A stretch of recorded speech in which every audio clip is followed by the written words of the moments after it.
Glória a Deus. Feche os seus olhos comigo. Eu quero que você faça uma oração. Senhor, muito obrigado. Nós te agradecemos nessa noite. Nós te louvamos pela oportunidade de estarmos na tua presença. Que nessa noite, Pai, nós abrimos o nosso coração para recebermos a tua palavra e nos ajuda a praticar, Pai, porque, meu Deus, acima de tudo o que vale é nós praticarmos. Nos dá sabedoria, nos dá entendimento, Pai, para que nós possamos colocar em prática toda ela, em nome do Senhor Jesus. E se em algum momento nós falhamos, nos perdoa, Pai. Nos perdoa pelas vezes que nós deixamos de ler, que nós deixamos de entender a tua palavra.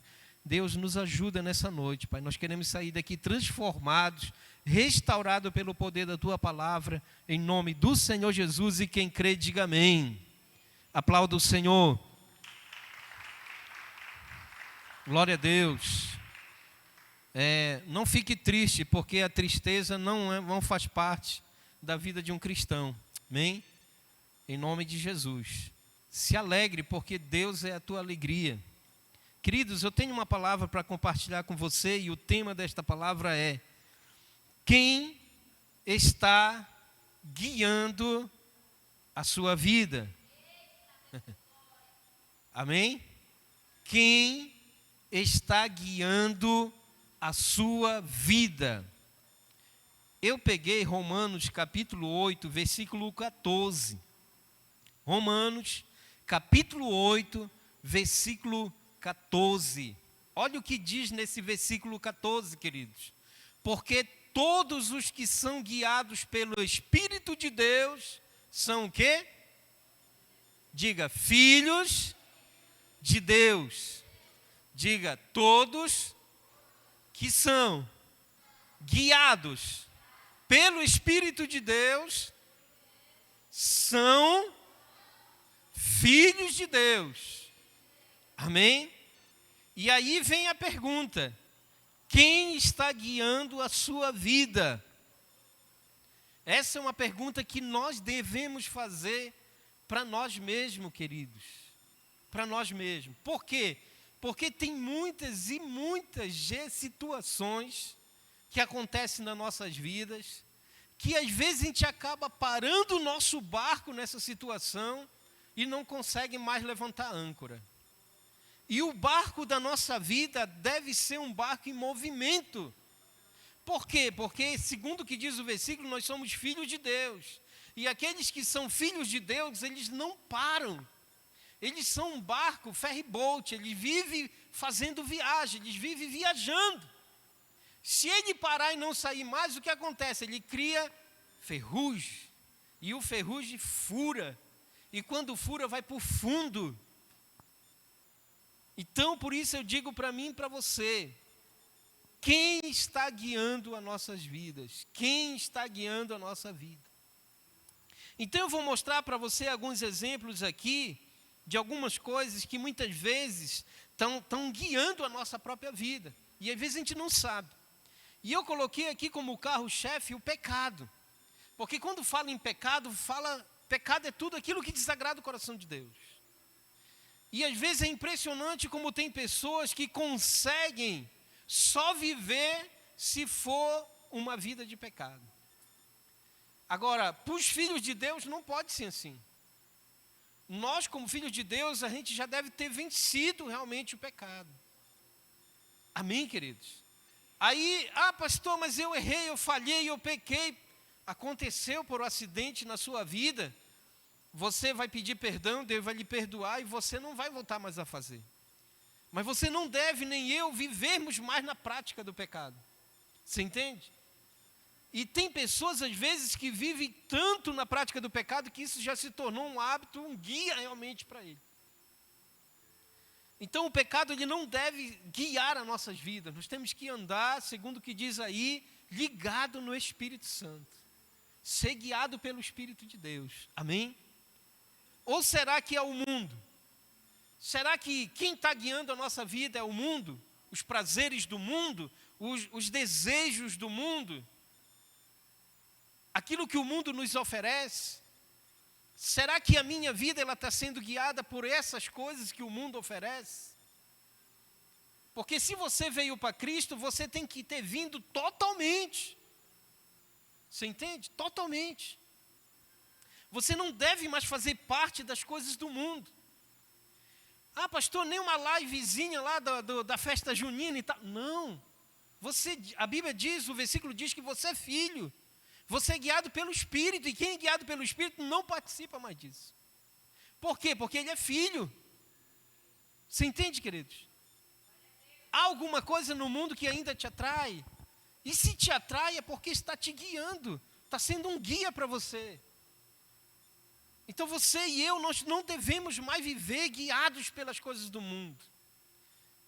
Ah, olha, o fulano de tal vai estar na cidade. Quem é o fulano de tal? Ele é muito famoso. E além de ser famoso, ele é muito bonito.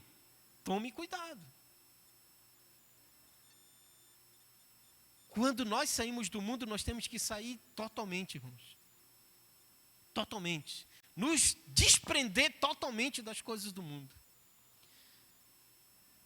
Eu não vou falar aqui, né, da parte sexual, porque no pecado já está colocado aí junto disso, os prazeres carnais, né? Então, ou será que quem guia nossas vidas são os vícios? Porque até então, às vezes, tem pessoas que pensam que vício é só beber, fumar, né? Se drogar. Não, queridos. Muitas vezes tem vícios que estão tão impregnantes na vida da gente que a gente, meu Deus, só vive se tiver aquele vício. Né? Então a gente precisa tomar cuidado com isso. Você e eu, nós precisamos ter cuidado com isso. Porque se os vícios da vida estão nos guiando, nós estamos no caminho errado. E os vícios, eles levam a gente, queridos, para algo lá embaixo, para algo muito fundo. E leva a gente para o pó. E por isso a gente precisa ter muito cuidado. Muito cuidado mesmo. Amém? Ou será que quem guia nossas vidas são as amizades? Essa é muito perigosa. Eu já vi pessoas que chegaram da igreja comigo e disseram assim, pastor, eu não quero mais ser crente. Mas por que, meu filho, você não quer ser mais crente? Não, porque eu tenho meus amigos eles não ligam mais para mim, eles não me convidam para sair, eles não querem mais falar comigo. Como se fosse uma obrigação eu ter que sustentar as minhas amizades. Filho, entenda uma coisa, o seu melhor amigo agora se chama Cristo Jesus. Você aceitou Jesus, entregou sua vida a Cristo, Ele é o seu melhor amigo. Se as suas amizades estão lhe guiando para algum lugar, saia disso, porque eu tenho certeza que se você continuar, você vai cair no buraco junto com ele. A Bíblia diz, um cego não pode guiar outro, meu irmão, porque todos irão cair no buraco. Na verdade, você como filho de Deus já tem que guiar ele para a casa de Deus, para a célula, para algum evento que glorifica o nome de Deus. Então tome muito cuidado com essas amizades, queridos. Nós temos que ter amigos, tem um hino que eu gosto tanto, muito bonito ele, que fala sobre isso, que na vida nós temos que ter amigos, ele é muito legal. Já até esqueci o nome do cantor, mas é muito bacana ele, gosto muito. Mas nós temos que saber escolher as nossas amizades. Quem são teus amigos? Para onde eles estão te levando? Não aqui, fora daqui. Porque aqui é fácil. Porque eu faço uma amizade com o Adriano, né, Adriano? Nós temos uma amizade muito profunda. Mas o Adriano é homem de Deus, eu também. Então, quais são as chances do Adriano me levar para algo ruim? Mas lá fora, queridos, nós precisamos tomar esse cuidado. Eu tenho amigos lá fora de todo jeito, lésbica, efeminado, né? De todo tipo, meu irmão. De todo tipo. Mas eu não permito para que eles guiem a minha vida. Eu não permito. Eu não dou essa permissão. Porque, na verdade, agora é eu que tenho que guiar eles para Cristo Jesus. Amém? Então, as nossas amizades, elas não podem jamais guiar nossas vidas. Ou será que quem está guiando as nossas vidas é a religião? Nós somos guiados por um padrão religioso que, se nós não estivermos ligados naquilo, a gente não consegue permanecer em Cristo Jesus. A gente que está aqui em Cristo Jesus, a gente precisa tomar muito cuidado com a questão da religião, queridos. Porque a religião é algo sutil, que ela tenta nos levar para fora da presença de Deus. Porque Cristo nos ensina que nós não somos religiosos. Nós não somos religiosos. Nós somos servos de Deus. Nós ensinamos a palavra. E a palavra, na palavra a gente não ensina a religião, a gente ensina a pessoa a sair do pecado e vir para Cristo Jesus. Então, se até hoje, de repente, alguma coisa relacionada à religião era o que te guiava, era o que te sustentava, sai dessa. Porque você está no caminho errado. Ou será, desse aqui também é muito forte, ou será que quem está guiando a tua vida são as opiniões? Esse é muito forte. Tem muita gente que é guiado pelas opiniões dos outros, irmãos. E olhe, queridos, tem pessoas que chegam às vezes com a gente e diz: rapaz, sai dessa igreja. Tu acha que essa igreja é certa? Tu acha que o que eles fazem lá é certo? Tu acha que dançar é certo? Tu acha que pular é certo? E olha que a gente nem está pulando tanto, né? Está pulando pouco. A nossa igreja geralmente é uma igreja que pula muito, dança muito. Que se tem uma coisa que nós fomos chamados é para ser dançarino. Amém? Tem um ministério de dança, mas a gente também é dançarino aí embaixo. Sai de lá, queridos. Tem gente que dá opinião de tudo. Sobre a nossa vida, sobre a nossa igreja, sobre a nossa família, sobre o nosso trabalho, o que nós vestimos, o que nós calçamos, a cor do nosso cabelo, se está de barba ou não, se cortou o cabelo ou não. Mas eu quero dizer para você que a melhor opinião que tem que valer para mim e para você, a melhor opinião é aquela que Cristo diz que o que Ele pensa de nós, ao nosso respeito, é o que vale. Você entende, queridos? Então essa é a opinião que deve valer na minha vida, e eu tenho que ser guiado por isso. Não pelas opiniões dos meus amigos, dos meus parentes, daqueles que estão lá, não. Tem que ser guiado pela opinião de Cristo, e Cristo diz que Ele me ama e que eu sou filho dEle e que eu devo ser guiado por Ele. Amém, queridos? Então não caia nessa opinião, não. Entendeu? Tem outro aqui também que é muito forte. Ou será que nós estamos sendo guiados, sabe por quem? Pelos artistas. Isso é muito forte, irmão.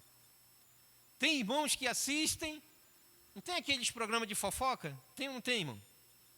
Fala a verdade aí, tem ou não tem um programa de fofoca? Aí eles mostram os artistas. Olha, o fulano de tal e tal, está usando a camisa tal.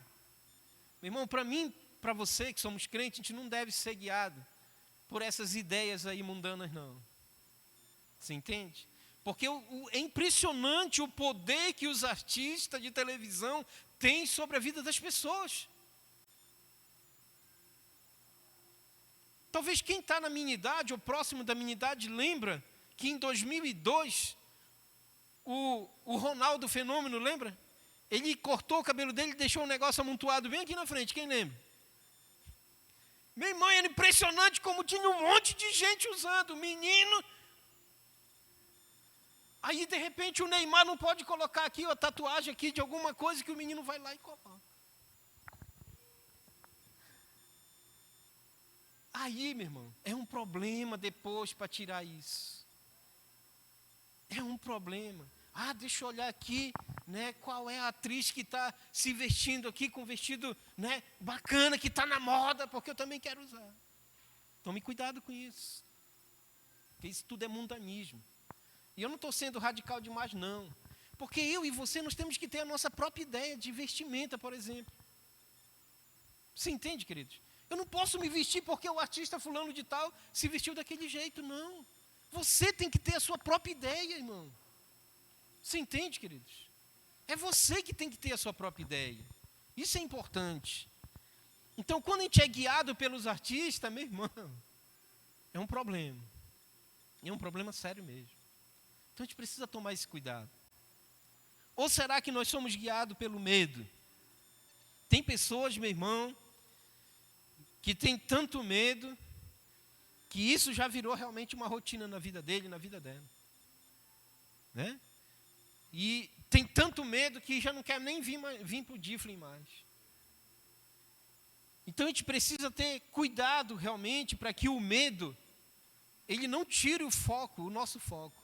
E o nosso foco é Cristo. O nosso foco é o Espírito de Deus. E a gente precisa ser homens e mulheres de Deus corajosos, porque a palavra de Deus diz que o Senhor ele já nos deu o espírito de coragem. E a gente não pode ter medo, não. A gente não pode ter medo de servir o Senhor, não pode ter medo de fazer as loucuras que a gente tem que fazer para Cristo. A gente não pode ter medo de viver a nossa vida aqui na terra, debaixo da presença do Senhor. E se a gente vive guiado pelo medo, a gente tem um problema, a gente precisa vencer isso. Amém, queridos? Tem pessoas que têm medo de casar. Quem tem medo de casar, levante a mão. Ninguém, né? Por quê? Porque muitos dizem que casamento é colocar a corda no pescoço para se enforcar. Sabe?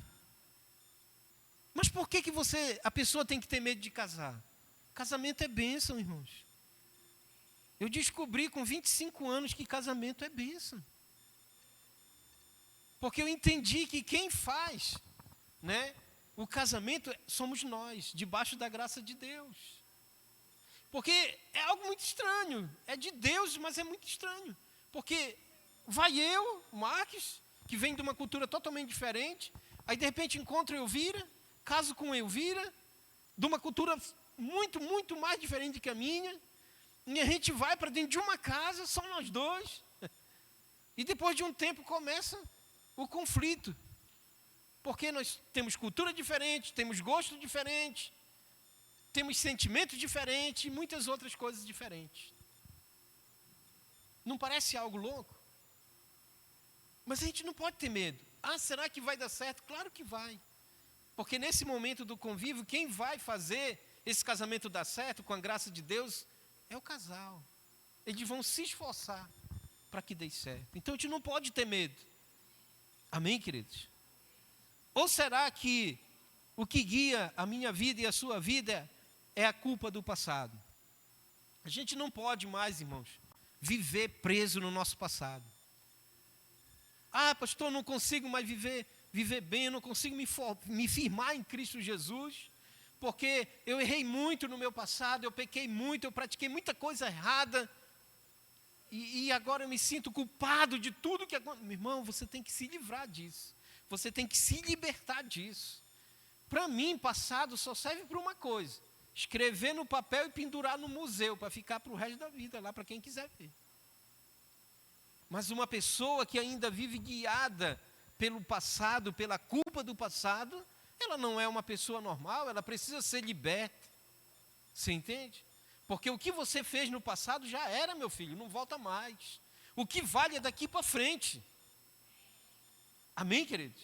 O que vale é daqui para frente. O meu passado não interessa. E às vezes eu sempre digo, né, principalmente para minha esposa, eu digo: olha, eu nem lembro mais do meu passado. Já até esqueci já. Prefiro nem lembrar. Quero viver o meu presente para mim estar bem no futuro. Você entende, queridos? Então viva assim. A culpa do passado não pode lhe guiar, continuar lhe guiando. Ah, porque eu não fico em Cristo, porque eu tenho culpa do que aconteceu no passado. Ah, eu não consigo me firmar porque ainda eu estou com esse sentimento de... Pare com isso, meu irmão. Você é filho de Deus, a Bíblia está dizendo, você é filho de Deus. Então agora, tudo se tornou novo na sua vida. Então tudo realmente tem que ser novo na sua vida agora. Amém, queridos? Em nome de Jesus. E muitas outras coisas aqui que eu poderia colocar, mas eu não coloquei para não demorar muito. Nós devemos ser guiados pelo Espírito Santo, como diz o versículo. Mas para ser guiado por Ele, precisa. Primeira coisa que eu quero dar para você que precisa. Primeiro, você precisa ter intimidade com Ele. O versículo diz que eu e você devemos ser guiados pelo Espírito de Deus. Pelo Espírito Santo de Deus. Agora, para isso acontecer, existe uma condição. Eu e você, nós precisamos entrar nessa linha da intimidade. Eu e você, nós precisamos entender que nós precisamos ser íntimo com Deus. Íntimo com Ele, com o Espírito Santo, com Jesus. Ter intimidade é nos humilhar por inteiro. Amém, queridos? É estar ligado nele, sabendo que sem ele nada podemos fazer. Então, eu e você, para nós vencermos tudo isso aqui, isso que às vezes acaba guiando as nossas vidas, para nós vencermos e para nós andarmos como verdadeiros, pessoas guiadas por Cristo Jesus e pelo Espírito Santo, a gente precisa ter intimidade com Ele. Você precisa viver em intimidade com Ele. E essa intimidade, ela te leva para a humilhação. É você se humilhar. É você se humilhar totalmente na presença dEle. É você saber que sem Ele você não consegue nada. Porque se você ainda continuar achando que você é o cara, não, eu sou o cara, porque eu malhei, fiquei bombado, agora eu sou o cara, né? Não, você não é o cara, não. Você precisa de intimidade. Você precisa se entregar totalmente. Nós estamos numa nova geração, nós estamos. Vocês são a geração do avivamento. Vocês são a geração do Espírito Santo. Mas como é que nós vamos ser a geração do avivamento? Se nós estamos achando que nós somos mais que o Espírito Santo. Que nós podemos mais do que Ele. Aí não tem, meu filho. Para mim ser a geração do Espírito Santo, eu tenho que me humilhar para Ele. Eu tenho que reconhecer que Ele é maior do que eu e que Ele pode todas as coisas. E que sem Ele eu não posso nada. Isso é um fato. E a gente vai ler o versículo aqui, Tiago, capítulo 4, versículo 8. Diz assim: aproximem-se de Deus e Ele se aproximará de vocês. Amém? O que é isso? Intimidade. Porque, meu irmão, lá vai eu com a velha história, né? Se uma menina gosta de um menino, o que é que ela vai fazer? Hein? O que é que ela vai fazer, Inca? Ela vai sentar perto dele, igual como a Lei está perto do Inca. Né? Então, se uma menina gosta de um menino, o que é que ela vai fazer? Ela vai fazer de tudo para chegar até ele. E se um menino gostar de uma menina, é a mesma coisa. Você entende? Vai na rua, um do lado, outro do outro. Aí ela faz assim para ele. Aí diz, não, calma lá que eu vou lá te dar um abraço. É assim que funciona. E com o Espírito Santo é a mesma coisa, filho. Ele está dizendo, aproxime-se de Deus e Ele aproximará de vocês. Você entende? Ele diz, pecadores, limpem as mãos. E vocês que têm a mente dividida, purifiquem o coração. Meu Deus, isso é muito forte. Isso fala de quê, meu irmão? Da intimidade, de você se humilhar para que você possa ter um coração puro, uma mente sadia.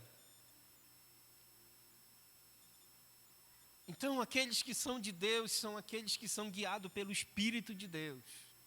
São aqueles que têm intimidade com Deus, que buscam a Deus. Em João 15,5 ele diz assim, ele vai mais profundo aqui, né? Ele diz, eu sou a videira, vocês são os ramos. Se alguém permanecer em mim e eu nele, ele diz, se alguém permanecer em mim e eu nele, esse dá muito fruto, pois sem mim vocês não podem fazer coisa alguma. É isso, é intimidade, é eu entender que sem Ele eu não consigo fazer nada, que sem Ele você não consegue fazer nada. Você pode, meu irmão, plantar bananeira, mas sem Ele você não consegue nada. precisa ter a dependência, a intimidade com Ele, estar perto dEle, se aproximar dEle. Para que você possa ser realmente guiado pela sua presença, pelo seu poder. Amém, queridos? Segundo, abrir nosso coração para que Ele nos mude. Isso é muito importante, irmãos. Você abrir o seu coração para que haja mudança. Deixe Ele tirar o coração de pedra e colocar o coração de carne em você. O versículo é Ezequiel 36, capítulo 36, versículo 26 e 27. Então, para mim, realmente, querido, ser guiado pelo Espírito de Deus, eu preciso abrir o meu coração e deixar o Espírito Santo entrar no meu coração, me pegar e, como diz a moda, me jogar na parede e fazer o que quiser de mim. Isso é fato. Mudar o meu coração totalmente. Tirar o coração de pedra, que às vezes ainda acaba sendo contra as coisas dele, e colocar um coração de carne, um coração mole, um coração mais fácil de penetrar. E quem vai abrir a vida, o coração, somos nós mesmos. Versículo 26 diz: darei a vocês um coração novo, e porei um espírito novo em vocês. Tirarei de vocês o coração de pedra, e lhes darei um coração de carne. Diga glória a Deus.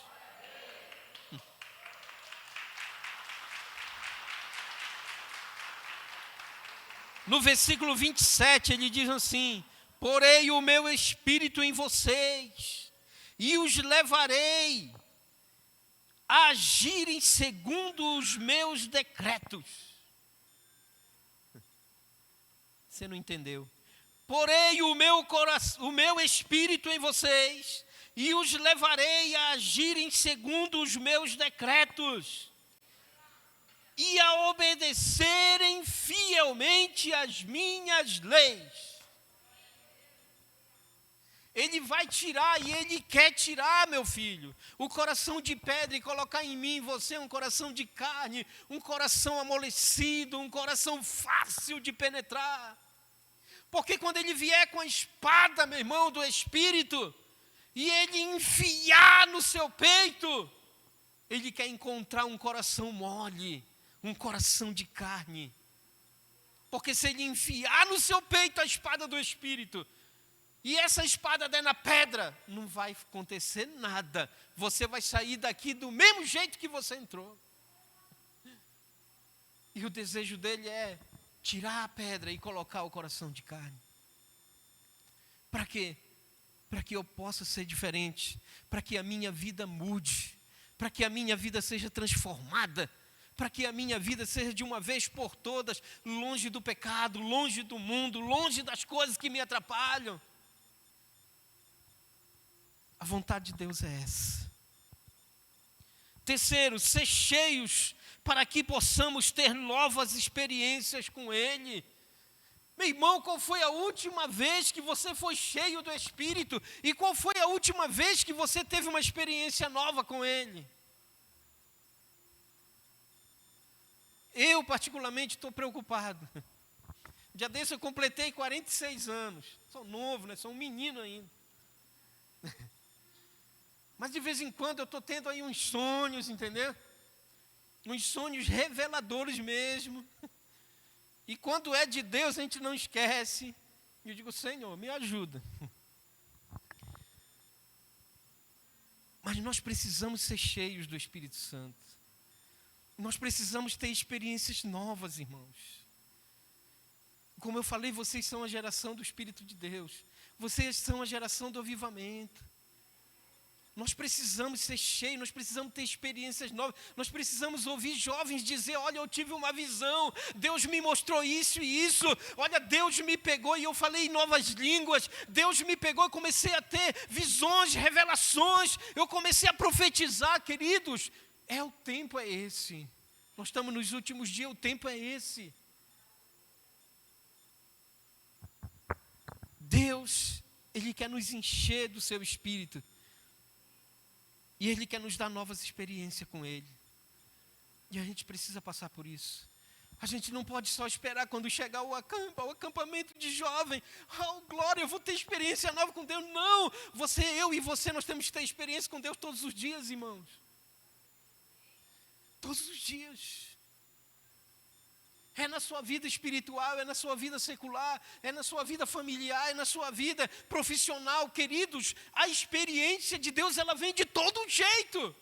Mas nós precisamos ouvir jovens dizendo isso. Não é que é bonito uma experiência dessa, né? Que a gente viu ainda agora. Olha, irmãos, sabe essa chave aqui? Essa chave é de uma casa. É a casa da irmã Sara. Glória a Deus, aleluia. A Sara é só uma jovem ainda. 15 anos, minha filha, que tu tem? Ela é só uma jovem ainda, queridos. Para ela, talvez isso aí foi uma bênção, mas eu reconheço, Sara, isso como experiência com Deus, minha filha. Experiência com Deus.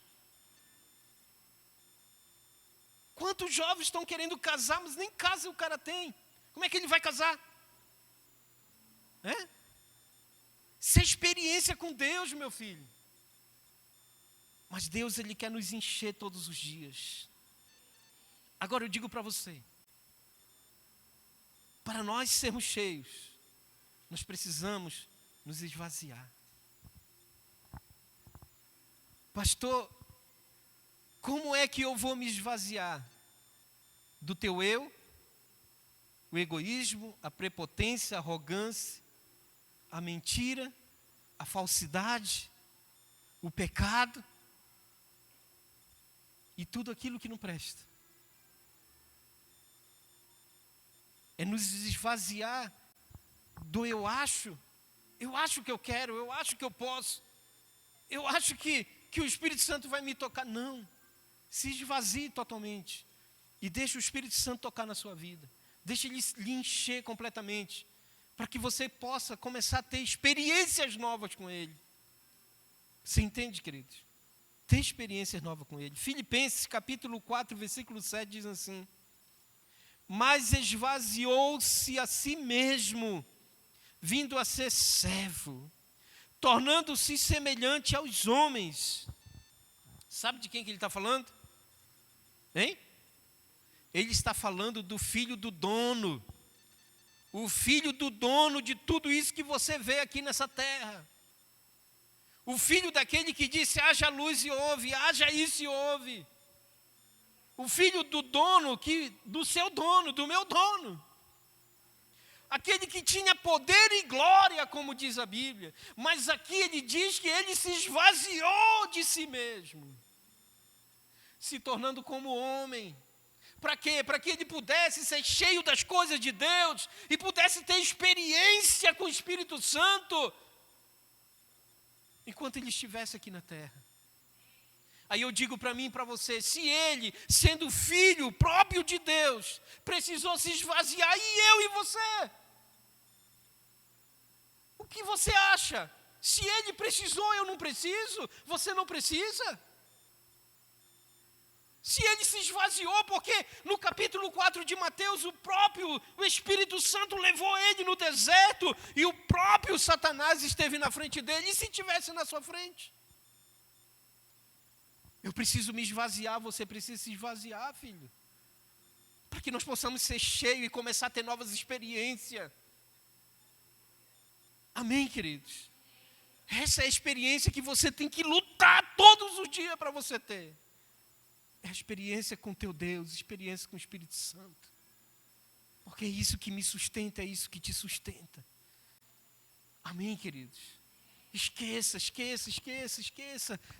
tudo, sabe, queridos? Deus vai te dar uma vida regalada, uma vida boa, uma vida bem alicerçada, uma vida bem sucedida, mas, queridos, entenda, o principal é você se esvaziar e ser cheio de Deus, e ter novas experiências com Ele.